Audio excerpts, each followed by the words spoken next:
The year is 1948. World War II is over. Four countries, France, the Soviet Union, United Kingdom, and the United States, all claim a part of Berlin. The Soviets have blocked all the three Western countries' access into their parts of Berlin, except for air access. American pilots are bringing in food and supplies for the starving West Berliners, who only get a small piece of bread each meal. So, Mr. Benzula, what was it like during the blockade as a child? During the blockade, it was a lot worse than it was before the blockade, because that was shortly after the war, so there was not enough food to supply the public in the people in West Berlin. So that was, it was horrible. How old were you when you first found out about the candy bomber? I was, it was 10 years old. The candy bomber, Gail Halverson, was an American pilot who decided it would be a good idea to put hope into the lives of the people living in West Berlin. After one of his flights, he came to a group of children and gave them 2 sticks of gum and said that if they could share them, he would bring more and more candy each flight. And he did. Not only that, but he started tying parachutes made of handkerchiefs to the candy and dropped them out of the plane for the kids. Did you live near where he dropped the candy? No, I did not. We lived about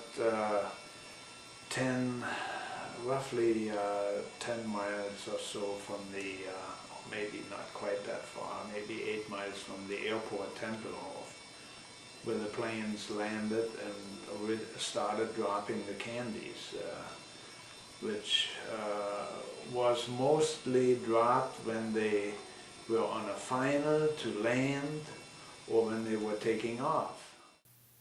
Colonel Halverson wiggled his airplane's wings to signal he was about to drop the candy.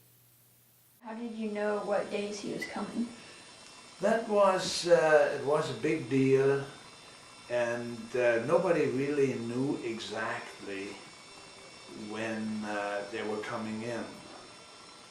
So it was more or less when he came in and he wiggled the wings, the kids knew that's Colonel Halverson.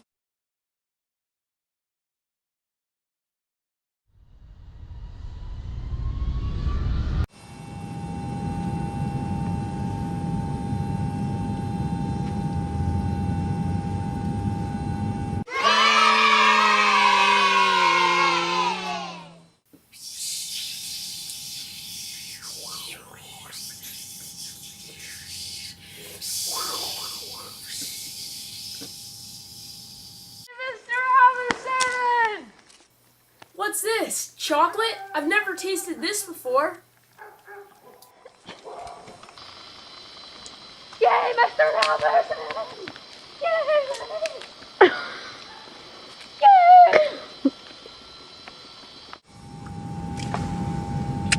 You're welcome, kids.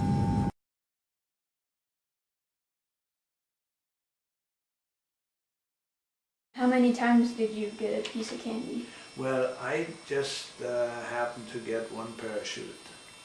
You know, there were a lot of kids there.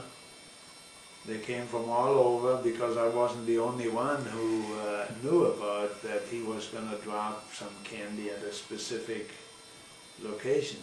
So I had to chase a parachute, a little parachute with candy, and I did catch one just before it hit the ground. Did this change your view on Americans?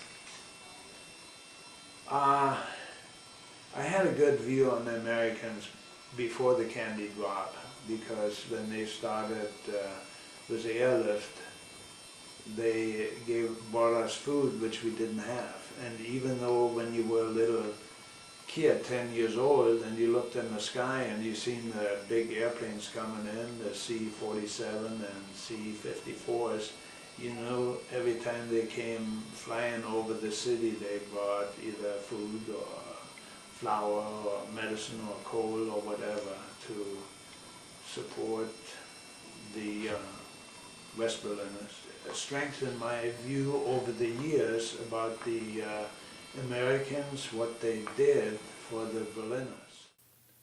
Gale Halvorsen flew two different types of planes, the C-47 and the C-54, both of which were cargo planes. That's the one he dropped in Sacramento. Gale was born on October 10th, 1920, in Salt Lake City, Utah. By the end of his candy bombing campaign, he and his fellow pilots had dropped 23 tons of candy. By himself, he dropped 850 pounds of candy over various areas of Berlin. He has recounted his candy bombings in his book, The Berlin Candy Bomber. Gale Halvorsen is 87 years old and splits his time between a summer house in Utah and a winter house in Arizona. He is considered a hero everywhere.